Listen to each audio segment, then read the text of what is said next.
Seyi Makinde with innocent face ṣùgbọ́n ó lágídí ọkàn ó dẹ̀ ó ní rigid mind. Ó yẹ kí n ti sọ̀rọ̀ lórí àwọn ọmọ tí wọ́n jí kó ní Ọ̀yọ́ state láti bí ọlọ́jọ́ mélòó kan, ṣùgbọ́n àwọn ibo ni ọ̀rọ̀ náà fẹ́ wó sí àti pé báwo ni Ọ̀yọ́ state insecurity ṣe fẹ́ lọ. Ẹni tí tẹ́ bá ń wo Seyi Makinde lójú ẹ máa wò pé èèyàn kan tó gentle ni Seyi Makinde. Seyi Makinde ò gentle o, ó lágídí inú ó dẹ̀ lágídí ọkàn, ó ní rigid mind. Ṣé rí tí èèyàn bá dẹ̀ ti lágídí ọkàn jù àti ṣàṣeyọrí irú ẹni bẹ́ẹ̀ ó le, torí pé kò ní máa gbọ́ ìmọ̀ràn ẹlòmíì. Mẹ́ta lẹ̀dá, odidi èèyàn ń bẹ, ààbò èèyàn ń bẹ, ẹni tí kìí sódidi tí kìí sáàbò èèyàn ń bẹ. Àní rọ́jùlù àníṣfù rọ́jùlù, ẹni tí kìí ṣe níṣfù tí kìí tún ṣe rọ́jùlù ń bẹ. Ṣé ẹ rí Seyi Makinde tẹ̀ ń wò yẹn?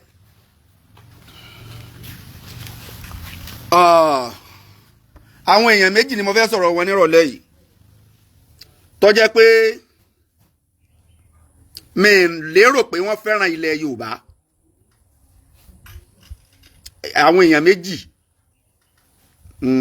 ni mo fẹ́ sọ̀rọ̀ lórí wọn, Seyi Makinde àti ìbá Gani Adams. Àwọn méjèèjì mo fẹ́ sọ̀rọ̀ nípa wọn. But Seyi Makinde ni number one, torí pé a gbọ́dọ̀ fi ìyàn jóyè àwòdì kọ́mọ lè gbádìyẹ. Kí ló jóyè fún? Nígbà tó ọmọ pé ò lè gbádìyẹ, kí ni tó jóyè lé lórí? Tá a bá dẹ̀ ní ká fi wèrè lẹ̀ kó sí òkú ìyá rẹ̀ bó bá ṣe fẹ́, ó lè sún jẹ o, wèrè máa sún jẹ o, á sun òkú ìyá rẹ̀ jẹ o, ó lè jù sínú odò, ó lè jù sínú odò, ó lè jù sígbó. Ṣùgbọ́n àwọn tí bá ń bẹ láyìíká wèrè yẹn, àwọn yẹn ni wọ́n á mú ẹgbá ẹ ṣe ìyà fún wèrè yẹn. Tẹ́ bá ṣe ìyà fún wèrè, orí ẹ̀ máa set. Ẹ ṣe ìyà fún wèrè tí wèrè bá fẹ́ máa ṣe mọ̀nàmọ́ná láyìíká yín, ẹ ṣe ìyà fún wèrè. Tẹ́ bá ṣe ìyà fún, orí ẹ̀ máa set. Àwọn kan tiẹ̀ believe pé mo wà controversial. Truly mo lè wà controversial because I'm an activist. Àfáà ni mi, the one and only àfáà that is bearing comrade behind this name. Ní Nàìjíríà yìí kò sí àfáà náà ti tún jẹ́ comrade. Èmi nìkan mò ń jẹ́ àfáà, èmi nìkan làfáà ti tún lo comrade. I happen to be the comrade, àfáà comrade Abdul Hakimi Amafe Oladogba, because I'm an activist. When I was in school and I'm an activist, mo máa ń kórìíra kí wọ́n yàn èèyàn jẹ. Mo máa ń kórìíra kí wọ́n fi ẹ̀tọ́ èèyàn dùn yàn. Àwọn tí ń bẹ nínú ogbó yẹn, àwọn kan ni wọ́n bí wọn náà. How come tí Seyi Makinde àtàwọn ọmọ rẹ̀ àtàwọn ìyàwó rẹ̀ tí wọ́n wà nínú ilé wọn tí wọ́n máa keep promising us, and they are going to release them. They are going to release them. More than a month, almost going to 2 months. Bí ọ̀rọ̀ àwọn Chibok girl bó ṣe rí rèé o, tán promise pé wọ́n á fi hàn lẹ̀ lọ́la, ẹ má worry, wọ́n á gbà wọ́n á kó mbẹ́ lọ́túnla. Tí àwọn Chibok girl tán fi dẹ́n tí ó lóyún, ẹ dákun ìgbà ràbọ̀ràbọ̀ àwọn ọmọ yẹn, àwọn tá a rí ọ̀pọ̀lọpọ̀ àwọn ọmọ yẹn àrí wọn mọ́ o, ọ̀pọ̀lọpọ̀ wọn kú sínú igbó yẹn o. Ìwọ̀nba àwọn tí a tún rí nínú àwọn ọmọ yẹn, wọ́n gbóyún wálé ní o, oyún Boko Haram. Ta ló máa gbà yẹn? Oyún Boko Haram. Wọ́n gbóyún wálé ní o, gbogbo wọn ti dabilé kọ́ o, láwọn ọmọ kéékèèké tí wọ́n jí kó lọ́dún náà lọ́hùn. Gbogbo wọn kódà wọ́n tún dáàrin ìgboro ọmọ wọn lára mọ́. Wọ́n máa tún padà sínú igbó because they have been brainwashed. Wọ́n padà sínú igbó. Ẹ dákun, ṣé bá ṣe máa wò rèé tí Seyi Makinde ọmọ promise wa pé wọ́n á kó àwọn ọmọ ọlọ́mọ, àwọn tí wọ́n kó lọ, ìyàwó oníyàwó, principal ọmọbìnrin yẹn, ìyàwó ẹnikẹ́ni, ọkọ rẹ̀ ń sunkún kiri ní bí egbére. Seyi Makinde àti ìyàwó ẹ̀ máa ń sùn, wọ́n máa ń lára wọn. so kò láyàwó ẹ̀ so lè sọ fún mi pé òun láyàwó ẹ̀ láti ìgbà tí wọ́n ti jí ọmọ yẹn kó Ṣèyí Mákindé lè bọ́ ta pé látijọ́ náà ti jí ọmọ yẹn kó ìrònú àwọn ọmọ yẹn kò jẹ́ kí n lè sùn mọ́ ìyàwó mi kò báyàwó ẹ̀sùn àgbà yẹn ṣé kò jẹun láti gbà yẹn ó ń sunú ilé o ó ń sunú ilé o ó ń sunú ilé o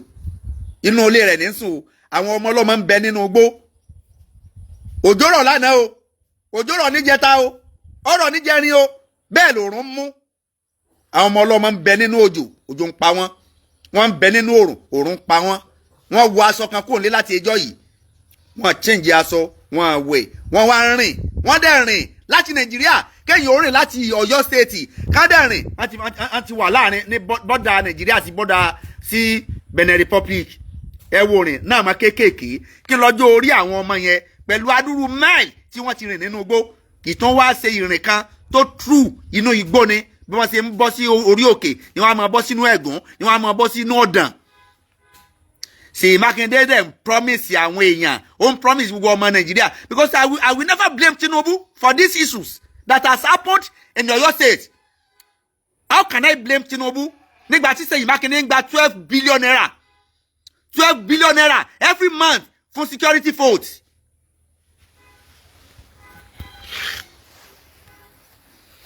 Seyi Makinde ń gba 12 billion naira monthly for security votes. 84 billion annually 84 billion annually kí ni wọ́n fi ń ṣe kí ni wọ́n fi ń ṣe 12 billion naira ní Seyi Makinde ń gbà monthly fún security pé ààbò olú o àtẹ̀mí àwọn èèyàn tí ń bẹ lábẹ́ mi tí mo ṣe governor lé lórí where is that particular security láti ibi olóṣù kan àbọ̀ tí wọ́n ti kó àwọn ọmọ ọlọ́mọ where is the security reason yẹn tí wọ́n fi ń blame Seyi Makinde Seyi Makinde tó wá ṣe one particular thing tó jẹ́ kí n tún lè máa blame ẹ̀ ó tún wá ń fẹ́ máa fi àwọn kíní ó tún fẹ́ máa fi ọ̀rọ̀ ààbò àwọn ọmọ yẹn ó tún fẹ́ máa fi ṣòṣèlú kí lọ́kàn ìwọ gọ́fúnà tó fẹ́ ṣàṣeyọrí tó tún wá rá àwọn kan tó fẹ́ kún ọ lọ́wọ́ ó tún wá ń bá wọn yẹn jà Sunday Igboho jáde without asking you anything Sunday Igboho jáde ó lóun máa lọ sínú igbó yẹn ọdẹ tó ń ṣe kíni ọdẹ tó ń ó tún dìde ọ̀tá sí Sunday Igboho for what kíni reason tí Seyi Makinde ò lè fi tó irrespective of any security gbogbo security tí tani máa summon gbogbo tí máa ṣe security summit within that period kí ló mú ó lè ṣe security summit gbogbo ẹ̀yin security tẹ́ wà ní Ọ̀yọ́ state Àgbẹ̀kọ̀yà lọ́jẹ́ ni OPC lọ́jẹ́ ni Ìrù Ẹkùn lọ́jẹ́ ni nya gbogbo yẹn ẹjẹ́ pàdé níbi báyìí ẹjẹ́ ṣe meeting bó la ṣe papọ̀ táàbì gba àwọn ọmọ ìjáde bó la ṣe papọ̀ yẹn máa gba àwọn ọmọ ìjáde olóyè tó wá ọwọ́ àti torí olóyè allegedly torí olóyè ni wọ́n fi declare curfew. Today is 50 days 50 days èlé ló pé 50 days tí àwọn ọmọ ọlọ́mọ ti wà nínú igbó ìwọ kan wà nílé ìjọba oúnjẹ tó wù ọ́ òun báyàwó rẹ sùn nígbà tó wù ẹ́ àwọn ọmọ rẹ ń jẹun tó wù wọ́n àwọn kan ń bẹ nínú igbó láwọn ọmọ ọlọ́mọ ọmọ aláìlẹ́nìkan ó sì ń gba security vote 12 billion naira monthly lórí pé wàá secure life and property of the citizen tí ń bẹ lábẹ́ rẹ̀.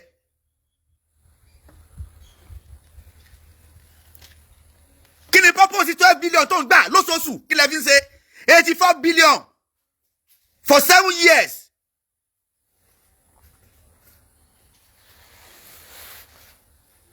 $84 billion for 7 years. 84 billion for 7 years. 12 billion.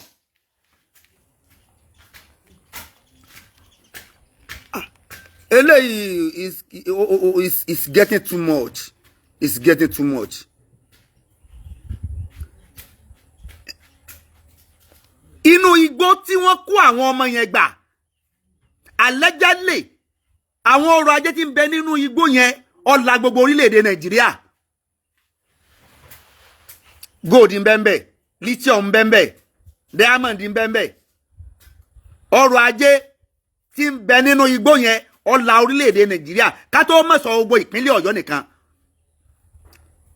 Gbogbo ọrọ̀ ajé tí wọ́n náà ń wà tọ́mọ Fúlàní rándanrandan kan ń sẹnu yọ́bọ̀yọ̀bọ̀ pé àwọn wà ní Bọ̀ní níbi tí tọ́lọ́lóyè olóyè Sunday Igboho gbọ́dọ̀ wà bẹ̀. Ọrọ̀ ajé tí wọ́n ń wà níbẹ̀ yẹn sí gbogbo àwọn lọ́balọ́ba tí ń bẹ lágbègbè yẹn including the governor of that state tí wọ́n láwọn ọmọ sí.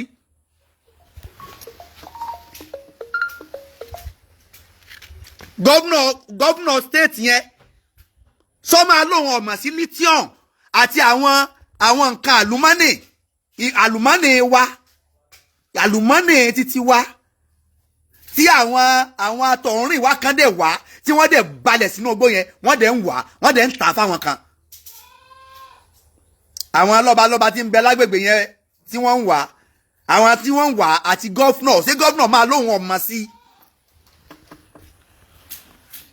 Tí gọ́fúnọ̀ bá mọ̀ sí kí ni wọ́n fowó yẹn ṣe ibo lówó yẹn ń lọ.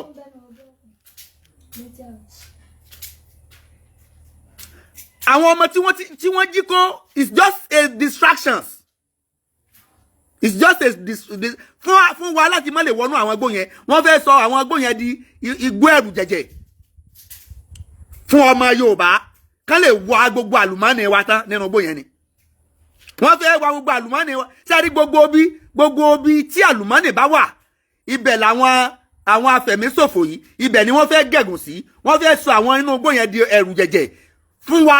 ká má bàa láǹfààní àti wọbẹ̀ mọ́ ọkàn wa lè balẹ̀ láti wá gbogbo àlùmọ́nì wa.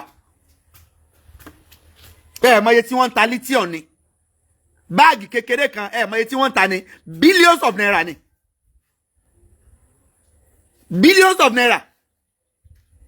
Ọ̀rọ̀ lithium yìí mo ti gbọ́ ti pẹ́ wàláì yóò ti tó 5 years tí mo ti ń gbọ́ nípa lithium ṣùgbọ́n nọ́ọ̀tì la gbọ́ lèmi gbọ́ pé ó wà ibi tí àwọn Boko Haram ti inú ogbó Sambisa ni mo gbọ́ pé lithium yẹn wà. Àṣé ń bẹ nílẹ̀ tiwa ń bì náà àṣé lithium ń bẹ l'Ọ́yọ́ state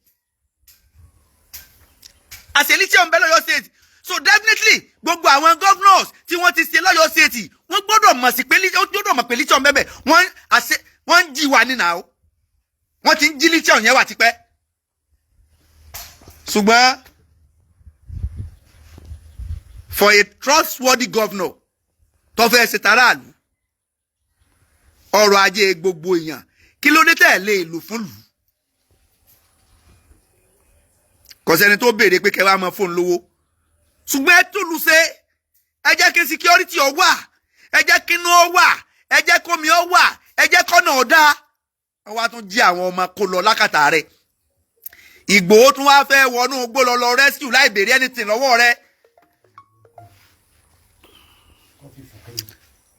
láì béèrè anything ó dẹ̀ tún mú Ìgbòho lọ́tà ó tún mú Ìgbòho lọ́tà ń declare curfew. If not for the federal government backup, Igboho ní ṣẹ̀ṣẹ̀ náà. Federal government backup tó lóye Sunday Igboho rí tó ní ńlọ́jọ́ máa rí àwọn ìwọ̀n bá ṣe tí ń ṣe yẹn ńlọ́jọ́ máa rí ṣe. Bí federal government ṣe fún Sunday Igboho ní backup tó bá jẹ́ pé Seyi Makinde náà fún ní backup ni iṣẹ́ yẹn ó ti dunlẹ̀ jù báyẹn lọ wọ́n á ti rí àwọn ọmọ yẹn gbà. Tí gbogbo wọn support ara wọn. Ẹ wá rí Sunday Igboho gẹ́gẹ́ bí threat ẹni gẹ́gẹ́ bí ọ̀tá. Ẹ̀yin gan lọ̀tá ilẹ̀ Yorùbá ẹ̀yin gangan tẹ́ ẹ̀ ṣe tán láti fọwọ́sowọ́ papọ̀ pẹ̀lú Májàsọ́lá olóyè Sunday Igboho ẹ̀yin gan lọ̀tá ilẹ̀ Yorùbá ẹ̀yin gan lọ̀tá ilẹ̀ Yorùbá. Igboho wọnú gbogbo béèrè anything lọ́wọ́ anybody now. Ẹ wá ń declare curfew for what? So béèrè security vote lọ́wọ́ yín ni ẹ wo for 7 years tẹ́ gba security vote tẹ́ gba 84 billion security vote only nìyẹn o only security vote ni o 84 billion ẹ rí CCTV camera ẹ rí plot sílùú CCTV camera ẹ lè place ẹ sí school kọ̀ọ̀kan gbogbo school kọ̀ọ̀kan èló lè máa ra CCTV camera èló lẹ máa rà èló náà ta CCTV camera 120 150,000 èló náà tarọ́ security CCTV mélòó lẹ máa lò fún school kọ̀ọ̀kan gbogbo school tó jẹ́ public school kò yẹ kán mọ̀ ní CCTV camera gbogbo school tó jẹ́ standard tó jẹ́ public school kò yẹ kán mọ̀ ní security tí ó máa wà lẹ́nu gate àti nínú school kò yẹ kó mọ̀ sí tó jẹ́ government school kí wá lè ń dáàbò bo àwọn tẹ́ ń jí àwọn ọ̀rọ̀ tẹ́ ń jí torí tẹ́ ẹ bá gbé owó nílé ìjọba tẹ́ ẹ bá ń gbé lọlé amọye security máa tẹ̀lé property tẹ́ ẹ bá gbé tí wọ́n bá ń gbé owó ìjọba lọ ẹ mọye security tẹ́ máa fún ni.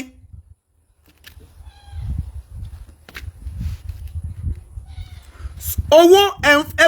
ẹ prefer kẹ́ ẹ fún owó ní security ju ẹ̀mí yẹn lọ.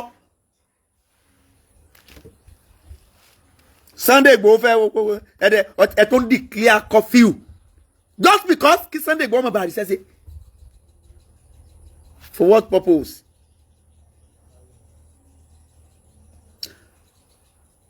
tó bá ní mo wà controversial lórí tí ọba tọ́ èmi ò kí ń báyàn láyàs ní lọ́sùn state lẹ́nìí lóòótọ́ à ń bọ̀ ni mo gbé dání gẹ́gẹ́ bí ọmọ ìlú mi tọ́jọ́ ọmọ kiri tí mo ṣe fún tí à ń bọ̀ bá dáàyè yẹn tọ́lọ́ ń bá kádàrá torí pé anasu musababu Allahu mukadaru ọ̀yàn ni ó ṣe sábà bí nǹkan ọlọ́run ti parí ètò tó bá wọ ọlọ́run nínú àánú ọlọ́run à ń bọ̀ ló wù àkọ́ wọlé tó bá wọ ọlọ́run yóò jà ń bọ̀ wọlé tó bá dẹ̀ wù ọlọ́run tó bá ní Démọ́lá náà lọ wọlé kò sí tá a fẹ́ ṣe ṣùgbọ́n irrespective of ẹni tó wọlé tó bá wà ń bẹ lọ́nkọ́ lọ́n ṣe là ń bọ̀ kọjá pé à ń bọ̀ ní ọ wọlé torí Kire àti ìṣe gọ́vnọ̀ rí àwa náà dẹ̀ fẹ́ sí gọ́vnọ̀ Kire reason tó jẹ́ kí n support à ń bọ̀ nìyẹn mi ń tẹ̀ lóṣèlú mi dẹ̀ ṣùgbọ́n ọmọ ìlú mi jáde táwọn náà dẹ̀ ní èdè gọ́vnọ̀ ní Kire lọ́jọ́ ń tẹ̀lé à ń bọ̀ èyí tó jẹ́ ń sọ̀rọ̀ yẹn pé tí à ń bọ̀ bá wọlé tó bá ṣe ń tí ọ̀tọ̀ I'm an activist mi ní dúró mi ní tẹ̀lé lẹ́yìn mi ní dúró lẹ́yìn ẹ̀ that is for me that is me. tí à ń bọ̀ bá wọlé tó bá ṣe ń tí ọ̀dà èmi o àmọ̀fẹ́ Ọládọ́gba o màá jáde màá sọ̀rọ̀ pé n tó ṣe yẹlé ò bójúmọ́ because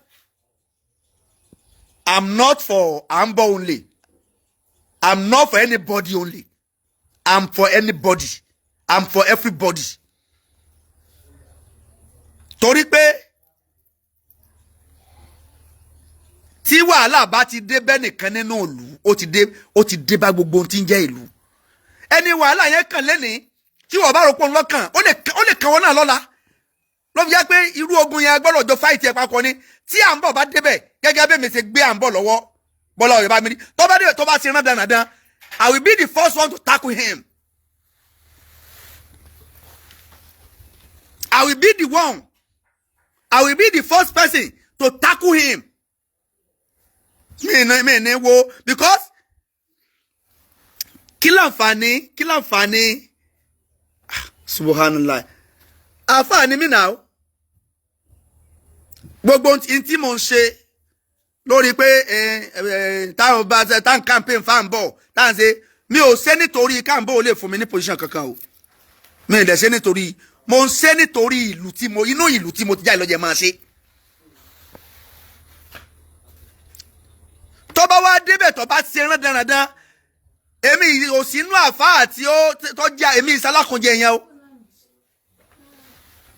èyí tó bá yẹ kí n sọ against rẹ̀ máa sọ. reason nìyẹn tó jẹ́ kí n jáde lórí ọ̀rọ̀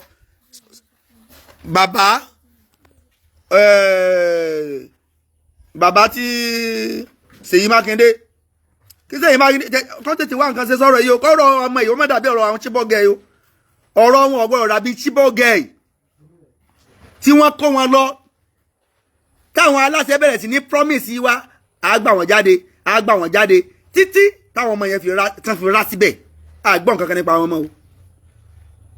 àwọn kọ̀ọ̀kan nù wọn náà gbà jáde o àwọn kan nù wọn kọ̀ọ̀kan tó dẹ̀ gbà jáde àwọn ọmọbìnrin yẹn á ti lóyún láwọn ọmọ táwọn ti dìsọ àjàmà kéékèèké táwọn ọmọkùnrin tá fi jí wọn kó So back to Iba Gani Adams. Baba àgbàlagbà nìyín. Iba Gani Adams àgbàlagbà nìyín. Kò yẹ ká àgbàlagbà ó máa ṣe langbalangba. Ẹ bá mi share program yìí. Ẹ dákun ẹ bá mi share rẹ̀ dọ́dọ̀ bàbá Iba Gani Adams. Ẹ dẹ̀ bá mi share program yìí. Ẹ bá mi share rẹ̀ kó dọ́dọ̀ Seyi Makinde. Ẹ bá mi tag Seyi Makinde. Seyi Makinde kan gentle lójú ni ọlágídí ọkàn kì í gbọ́rọ̀. Seyi Makinde ìgbọ́rọ̀ ọlágídí ọkàn gentle lójú ni ọlágídí inú. Ntọ́ bá fẹ́ ṣe ni. O innocent face ẹ rí tẹ́ bá wọn Seyi Makinde ẹ máa rí ọkàn ní innocent face lóní. Ṣùgbọ́n tí mẹ́nu rẹ̀ ó burú jẹjọ lọ. Enti mbenu Seyi Makinde ó burú ju ejò lọ. He has innocent face. But his innocent face with his rigid mind. He has rigid mind also. He doesn't care. He doesn't bother. Ko ba ma takiti. Ko ma fori dole. Se rí kọ́rẹ́rìn rí ni. Se rí kí Seyi Makinde kọ́rẹ́rìn rí. Ẹ rí pó sónú. Ẹ rí pó sónú. Ẹ tí rẹ́rìn ẹ lè rí kọ́rẹ́rìn. Gani Adams. Baba Gani, Iba Gani Adams. Ẹ ṣe pẹ̀lẹ́pẹ̀lẹ́. Ẹ ṣe pẹ̀lẹ́pẹ̀lẹ́ o. Ẹ̀yin lẹ allegation kó ló Sunday gbonjo ni tẹ́ ní wà nú àwọn tí ó pa Bọ́lá Ìgè ẹ rí evidence kankan proof ẹ o àgbàlagbà kan kì í ṣe langbalangba o kódà kó ma nú èyàn máa kọ́lé kéèyàn máa jíso o kódà o kódà kó ma nú èyàn máa kọ́lé kéèyàn máa jíso aburú ni ó burú karo sọ modi karo di ma sọ kidi ọmọ ti gbófo ni o ti tèmi ni o Iba Gani Adams. Oyè tẹ́ jẹ́ oyè ilẹ̀ Yorùbá ni o. Inú wa dẹ̀ dùn. Torí ẹ̀yin náà ti ṣe dáadáa ṣáájú nílẹ̀ Yorùbá. Tó bá wá rẹ̀ báyìí, a lè blame yín. Ṣùgbọ́n ẹni tó náà ẹsẹ̀ fẹ́ bẹ̀rẹ̀ sí ní gbìyànjú lórí ilẹ̀ Yorùbá, ẹ má dá lọ́wọ́ kọ́. Àwọn ajá yín tí ń gbó káàkiri, ẹ pè wọ́n wọlé, ẹ fún wọn lóúnjẹ. Tájá bá ń gbó ibi nípa, ẹ fún àwọn ajá yín lóúnjẹ. Ẹ má jẹ́ káwọn ajá yín ó sọ yín lẹ́nu. Ṣé ẹ mọ̀ pé tí wọ́n bá ti na ajá mọ́ alájá lára alájá náà yẹn. Iba Gani Adams ẹ má jẹ́ kí àwọn ajá yín ó sọ yín lẹ́nu. Àwọn ajá yín tí ń gbó káàkiri ilẹ̀ Yorùbá yìí ẹ mú wọn so. Ẹ mú wọn so. Ẹ mú àwọn ajá yín so. Ẹ̀yin ni mo bá lọ́rọ̀. Torí pé àwọn ajá yín yìí yóò máa mú àbùkù kàn yín. Àwọn ajá yín yìí èyí tó ti darúgbó ń bẹnu ajá yín tí ọmọ àgbàlagbà lóhun àgbàlagbà àyà àgbà kan ọ̀dọ́ ajá ó ń bẹ nínú àwọn ajá yín yìí ọmọ kékeré ajá ń bẹ nínú àwọn ajá yín yìí táwọn ọmọ kéékèèké ajá bá ti ń ṣe bí ọ̀dọ́ ajá tá ń ṣe bí ọmọ kéékèèké ṣé mọ̀ pé ọmọ kékeré ajá yóò fẹ́ practice bá ṣe ń bùyàn jẹ ẹni tí bá ń bẹ ládùúgbò tó bá gbọ́n yóò fọ́n kùmọ̀ lórí ni yóò kú dànù ni. Èwo làgbàlagbà ajá tó ti darúgbó arúgbó ọjọ́ tó náà tó ń gbó. Baba Gani Adams ẹ mú àwọn ajá yẹn so. Mímú so àwọn ajá yẹn ni ò ní jẹ́ káwọn èèyàn máa kẹ̀yìn lábùkù.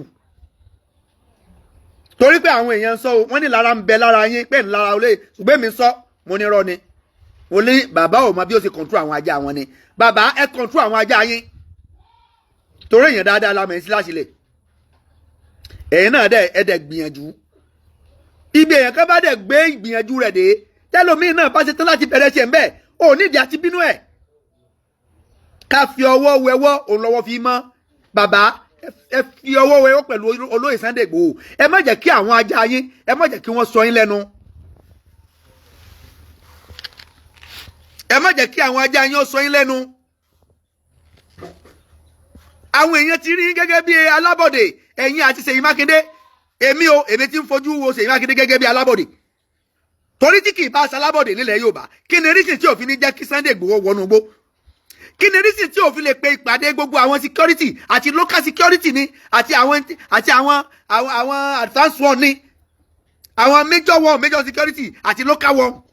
kó pè wọ́n mọ́ra pé gbogbo yín ẹ ṣiṣẹ́ papọ̀ ẹ wọnú igbó ẹ̀mí tí ní ṣe mo ti ní gẹ́gẹ́ bí alábọ̀dé gẹ́gẹ́ bá a ṣe rí àwọn àfáà kan náà ní ilẹ̀ Yorùbá bí alábọ̀dé láwọn àfáà tán àbáwọn àfáà wà nílẹ̀ Yorùbá sí tán lọ bá àwọn nọ́tánà sí àwọn nọ́tánà tán lọ bá sọ́tánù sí sọ́tánù of Sokoto ṣe ilẹ̀ Yorùbá jẹ́ ilẹ̀ Sokoto ṣe sọ́tánù Sokoto ni wọ́n máa pàṣẹ fún ilẹ̀ Yorùbá ìjẹ́ tí mò ń bá àwọn àfáà kan jà sí nìyẹn ṣe sọ́tánù Sokoto ni wọ́n máa pàṣẹ fún ilẹ̀ Yorùbá àwọn afẹ́ gbé sọ́tánù Sokoto wọ́n fẹ́ gbé láwa mùsùlùmí ilẹ̀ Yorùbá lórí kọjá pé àwọn tó ń jí àfáà wà nílẹ̀ Yorùbá kọjá pé fatia nìkan náà mọ̀ ká máa darí wa pẹ̀lú fatia yẹn who is Sultan of Sokoto Sultan of Sokoto yóò máa ṣe olórí lórí àwọn èèyàn rẹ̀ nílẹ̀ Sokoto àti nọ́ọ̀tì kì í ṣe ilẹ̀ Yorùbá ìṣẹ̀lẹ̀ Yorùbá yóò tún máa decide fún wa ó là ń bá mufti kan là ń bá wí tó níbẹ̀ lẹ́nu wọn á sì dúpẹ́ òun náà ó máa yege ní ti olóyè Sunday Igboho ni nígbà tó rí pé gbogbo àwọn èèyàn fẹ́ padà lẹ́yìn òun náà lọ bẹ̀rẹ̀ sí ní fún Igboho mọ̀ràn tó bá jẹ́ pé bí ṣe ń fún Igboho nímọ̀ràn yẹn tó bá jẹ́ pé bẹ́ẹ̀ ni ṣe tẹ́lẹ̀ ni ṣé ó máa gbà sọ lẹ́nu sáyé máa sọ lẹ́nu sáà máa rí gẹ́gẹ́ bí ọ̀tá fúnlẹ̀ Yorùbá so níjó ní ó fún olóyè Sunday Igboho nímọ̀ràn and I commend him so he has done well ó ṣe dáadáa lórí pé ìmọ̀ràn tó fún olóyè Sunday Igboho yẹn ó ṣe dáadáa bó ṣe yẹ kó máa ṣe tẹ́lẹ̀ nìyẹn kì í ṣe pé kó máa condemn ní tó lóye bá ń ṣe ní táwọn kan tó yẹ káwọn kò ṣe tán ṣe olóyè wá ń ṣe ẹ̀tún á máa condemn rẹ̀ ẹ̀tún máa condemn olóyè so Ìbà Gani Adams ẹ ṣe pẹ̀lẹ́pẹ̀lẹ́ ẹ mú àwọn ajá yín so tó bá jẹ́ pé yín lẹ rán wọn ẹ fẹ́ bà tí wọn jẹ́ ni o torí pé iṣẹ́ tẹ́ ẹ rán wọn iṣẹ́ tí ò tọ́ fún ọmọlúàbí láti rán wọn ọlọ́mọ lẹ rán wọn. Ìbà Gani Adams ẹ bá mi share program yìí ẹ bá mi tag Ìbà Gani Adams kán lè rí ẹ dákun ẹ bá mi tag Seyi Makinde kán lè rí. tó bá wá jẹ́ pé kì í sẹ́yìn lẹ rán wọn àwọn ni wọ́n ṣẹ́ jẹ́ náà da iṣẹ́ ara wọn jẹ́ àìmọ̀ṣẹ́ kọ̀ orógùn ní máa jẹ́ kórógùn torí pomi gbóná torógùn bá dẹ̀ torí borí mi gbóná kéde ó ṣe nǹkan ó ṣe o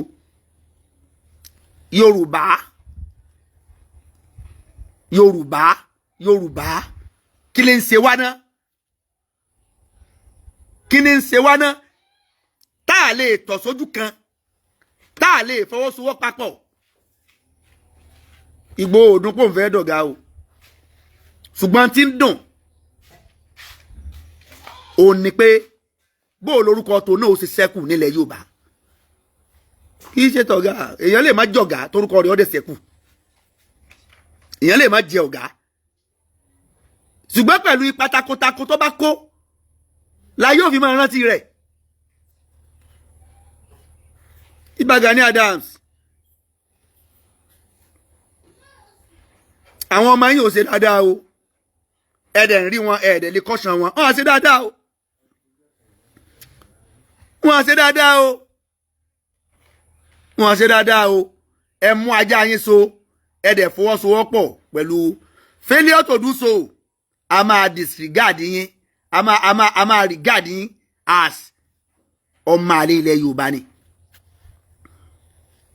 a regard yín gẹ́gẹ́ bí ọmọ àlè ilẹ̀ Yorùbá.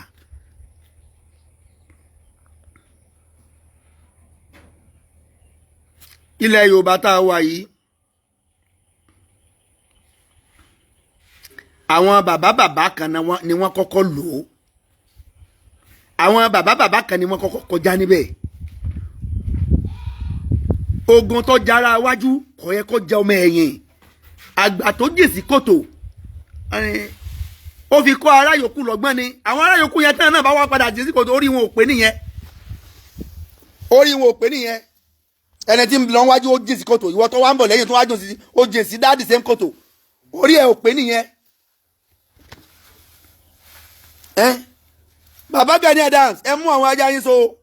ẹ mú wọn so àdúrà ló yẹ ká gbogbo àwa tí ẹjẹ́ máa fàdúrà ran Sunday Igboho lọ́wọ́ ẹjẹ́ máa fàdúrà ran lọ́wọ́ ẹjẹ́ máa fàdúrà ẹ wo ẹnu ọgbà sí Sunday Igboho wọnú gbó ẹ wo àwọn àṣìṣe tuntun sáà mọ̀ pé lithium ń bẹ nínú igbó yẹn sáà mọ̀ pé nǹkan àlùmọ́nì ó ń bẹ nínú igbó yẹn ẹ wá wo wọ́n ti kó àwọn ọmọ yẹn according to allegedly wọ́n ní àwọn ọmọ yẹn ti wà ní border Benin Republic sí Nàìjíríà inú igbó yẹn wọ́n jọ kó yá pé ọlọ́jà Nìjẹ̀ inú igbó yẹn ọlọ́jà Kaduna inú igbó yẹn lọ́jà Kútọ́nù ọlọ́jà Kútọ́nù ẹ dẹ̀ promise ẹ máa gbà wọn ọmọ ọlọ́mọ lẹ̀ ẹ máa gbà wọ́n lẹ̀ ẹ máa gbà wọ́n lẹ̀ more than 50 days ọmọ ọlọ́mọ ń bẹnu igbó Seyi Makinde òun sùn pẹ̀lú ìyàwó rẹ òun bá ìyàwó ẹ sùn o àwọn obìnrin tí ń bẹ ń bẹ ìyàwó rẹ náà obìnrin ni ẹjọ́ ń bára yín sùn o àwọn ọmọ ọlọ́mọ tó ń bẹ nínú igbó àwọn ìyàwó tí ń bẹ ń bẹ ń lọ́kọ́ ń gbòòrò àwọn ìyàwó wọ́n di ìyàwó Boko Haram torí tí Boko Haram tí bandit báyìí jí obìnrin gbé ó ti di ìyàwó bandit àwọn bàtàn kò tó dé àní ó sì ń bẹ láwọn tán bá mọ̀ lù sùn náà bàbá obìnrin bá sùn káwọn ajẹjà rí àǹfààní obìnrin bandit ò ní jí obìnrin gbé kọ́mọ bá sùn lẹ́yìn ìgbà tí wọ́n bá lù wọ́n bíi kẹ́kú wọ́n á lù wọ́n bí ẹni tí ò léèyàn lẹ́yìn ìgbà yẹn wọ́n á tún bá wọn sùn wọ́n á bá wọn sùn ṣerú situation yẹn ló yẹ ká fi kéèyàn máa fi falẹ̀ ṣerú situation yẹn ló yẹ ká máa fi ṣòṣèlú reason yẹn I can never blame Tinubu for this issue torí ó ń fún ní security fault àlẹ́ di ẹ̀bí yẹn di Tinubu has no any fault on this issue ó ń fún ní security fault 12 billion every month.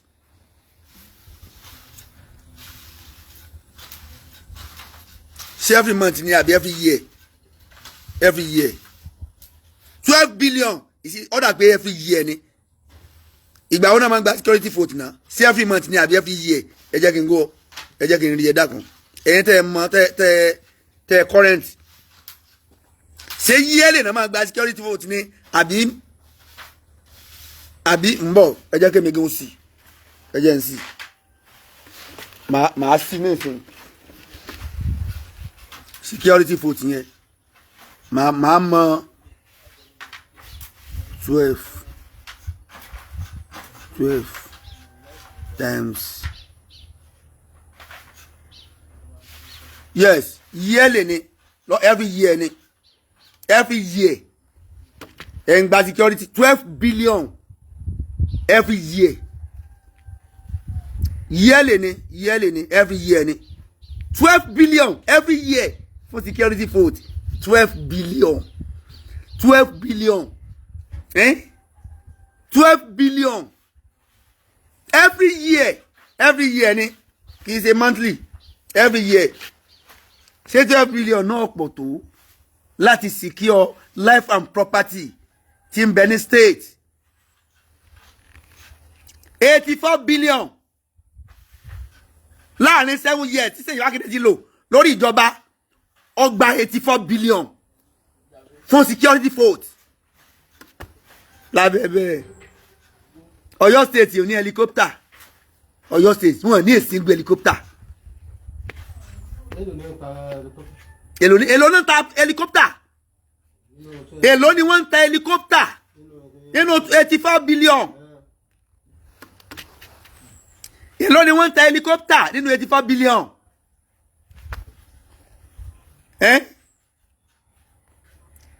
1 billion monthly yes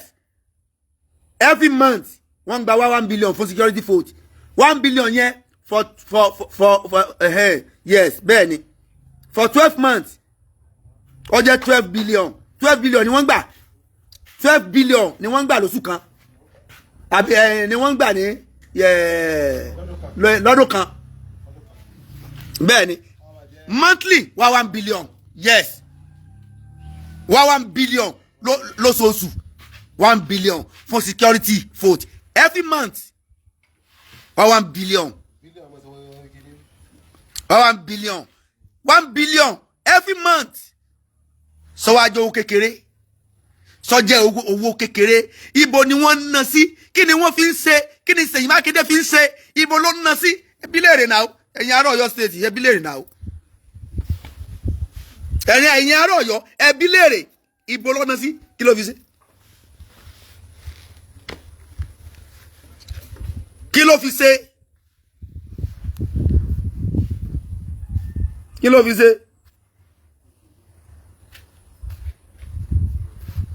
So àkànlé dúró pé lọ́wọ́ dá kí lọ́wọ́ dá kí lọ́wọ́ fẹ́ dá ìmúra ẹni lẹ́gàn ní ká sọ pé Ọlọ́run ọ̀dà ẹja fáwọn lọ́lọ́run lọ́wọ́ are you crazy fatayin lọ́lọ́run lọ́wọ́ èèyàn sí Ọlọ́run fà lọ́lọ́run ó kọ́kọ́ kó sún wọn kọ́kọ́ fìyà jẹ ná kọ́lọ́run tó máa bọ́ fìyà jẹ Ọlọ́run mọ̀ta tọ́ ọba téèyàn bá sẹ̀mí máa kọ́ lù bí kókú kí n tó fà lọ́lọ́run lọ́wọ́ Ọlọ́run fọ Ọlọ́run mọ̀ta kí ló ń ṣe é.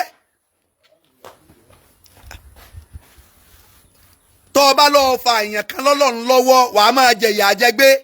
kọ́kọ́ dáṣẹ̀ rí àfún láyé.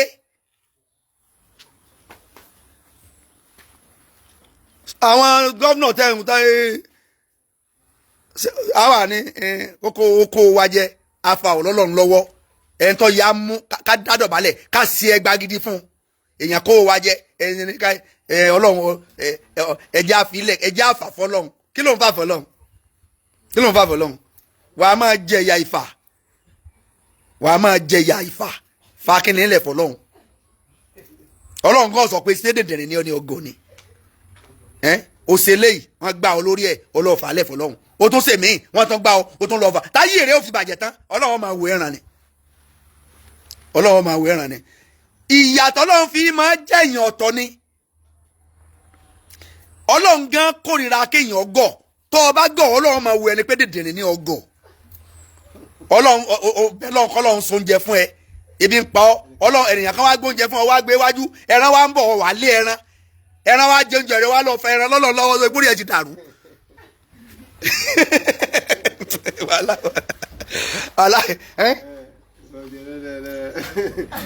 ẹrù òtí ẹ̀ tó já mọ́ wájú èèyàn kan tó wá ń bọ̀ ọ wá gbóúnjẹ yẹn ọ wá ń gbé lọ ọ wá ní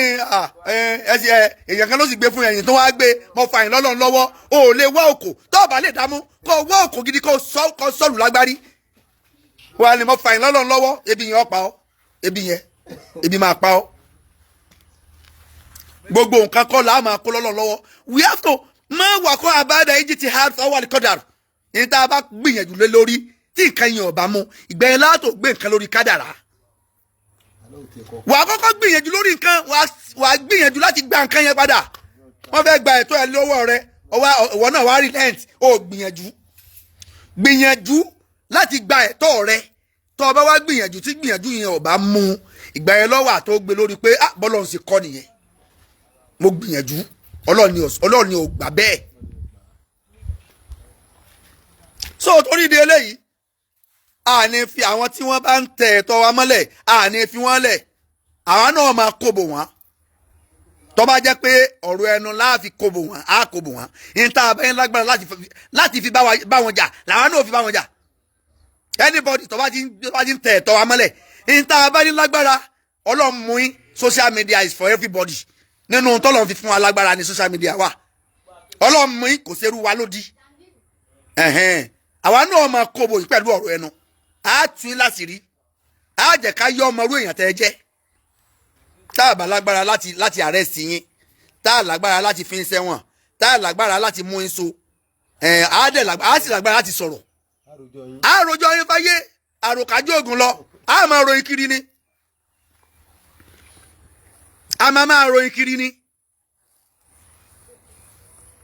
a máa ròyìn kiri ni ẹ dákun gbogbo ẹni tó bá fẹ́ ṣe umura August kọ̀ wọ́n rárá à ń kó yẹn lọ sí umura àti ají umura August ó ń gbóná fẹlifẹli ìwọ́n tó bá fẹ́ ṣe umura kọ́ má bàa bọ̀ sówó alágbèdá iléeṣẹ́ Gani travel and tour umura August wa 2.9 ni ọ̀jẹ̀ǹjẹ̀ àárọ̀ ọ̀jẹ̀ǹjẹ̀ alẹ́ àwa náà lágbó tẹ́lì fún ọ gbogbo tọ́ọ̀tẹ́ máa ṣe àwa náà lá máa kó yín lọ sanwó kankan oúnjẹ ọ̀fẹ́ lẹ́dẹ̀ máa jẹ tẹ́ fi dé o ò lè ra tíkẹ́ẹ̀tì fúnra rẹ o àwọn náà lábọ̀ láti inú 2.9 rẹ náà láti inú wò náà 2.9 inú 2.9 rẹ ibẹ̀ láti bọ́ ṣe físà inú 2.9 rẹ ibẹ̀ láti bọ́ ra tíkẹ́ẹ̀tì inú 2.9 rẹ ibẹ̀ láti bọ́ gba hòtẹ́ẹ̀lì nínú 2.9 rẹ ibẹ̀ látún fún ọ ní aṣọ aram àtún fún ọ lọ́fẹ̀ẹ́ aṣọ ìram so á fún ọ lọ́fẹ̀ẹ́ so nínú 2.9 rẹ gbogbo ààyè síyára gbogbo tí a máa síyára lọ àwa látún máa gbé lọ lọ́fẹ̀ẹ́ nínú 2.9 rẹ ó tún máa jẹ́ ń jẹ àárọ̀ oúnjẹ alẹ́ lọ́fẹ̀ẹ́ 2.9 ni umura August ẹ tẹ̀lé wa lọ ìwọ tó bá fẹ́ lọ umura August ẹ pe nọ́mbà mi sórí 080 36 33 33 13 ìwọ tó bá fẹ́ ṣe umura wa is very very genuine and authentic umura August wa ó dẹ̀ cheap 2,900,000 2,900,000 2,900,000 080 36 33 33 13 ìwọ tó bá fẹ́ bá wa lọ múra August wà á enjoy life ẹ hòtẹ́ẹ̀lì tó dẹ̀ súnmọ́ aram lágbà fún ọ hòtẹ́ẹ̀lì tó súnmọ́ aram tó súnmọ́ Kaaba hòtẹ́ẹ̀lì yẹn lágbà fún yín bẹ́ẹ̀ ni oúnjẹ gidi kì í sóúnjẹ tó níyó oúnjẹ tó yò tó tún lè jẹ tán lọ́ọ́ máa jẹ láàárọ̀ àti lálẹ́ kì í ṣe rọ ìwọ tẹ̀lé wa lọ kó tó bá dé tí ó bá rí bẹ́ẹ̀ wá sọ kó ṣe fídíò kó sọ pé irọ́ là fà ń pa kó sọ pé irọ́ là fà ń pa ọ̀dẹ̀ ní sanwó fún wa kówó rẹ̀ wọlé umura August is 2.9 naira 2.9 million naira ni 2.9 million naira so kódà tẹ́ wá tún dé airport kẹ́ tó wọnú bàálù á tún fún yín lóúnjẹ tẹ́ jẹ kẹ́ tó wọnú bàálù ẹ tún jẹun kẹ́ tó wọnú bàálù kẹ́ tó wọnú bàálù láàfin ní aṣọ ìram yẹn àìgbà aṣọ ìram yẹn kẹ́ tó wọnú bàálù ẹ dẹ̀ jẹun so lẹ́yìn ẹ̀ àṣẹ òṣò ò ní ìdí owó kankan tó tún san mọ́ tó wá ti san 2.9 ò ní ìdí má mú nǹkankan lọ́wọ́ ò ní ìdí kó mú nǹkankan lọ́wọ́ táàbì lọ táàbì wọ̀ tó bá fẹ́ gbé wẹ́wẹ́ lọ́wọ́ ìwọ tó bá fẹ́ràn wẹ́wẹ́ ìyẹn ọ̀kan wa títí wa ìtọ́kàn wa ni pé ká fún ọ lóúnjẹ àárọ̀ ká fún ọ lóúnjẹ alẹ́ gbogbo ibi tẹ́lẹ̀ máa sì yára lọ àwa láàmú gbé lọ lọ́fẹ̀ẹ́ ẹ̀ nídìí kẹ́ tó máa sanwó ń bẹ̀ mọ́ so ẹ tẹ̀lé wa lọ ó múra August ẹ tẹ̀lé wa lọ kẹ́ ẹ pé nọ́mbà mi sórí 080 36 33 33 13 asalaamualeykum wa rahmatulahi wa barakatuh.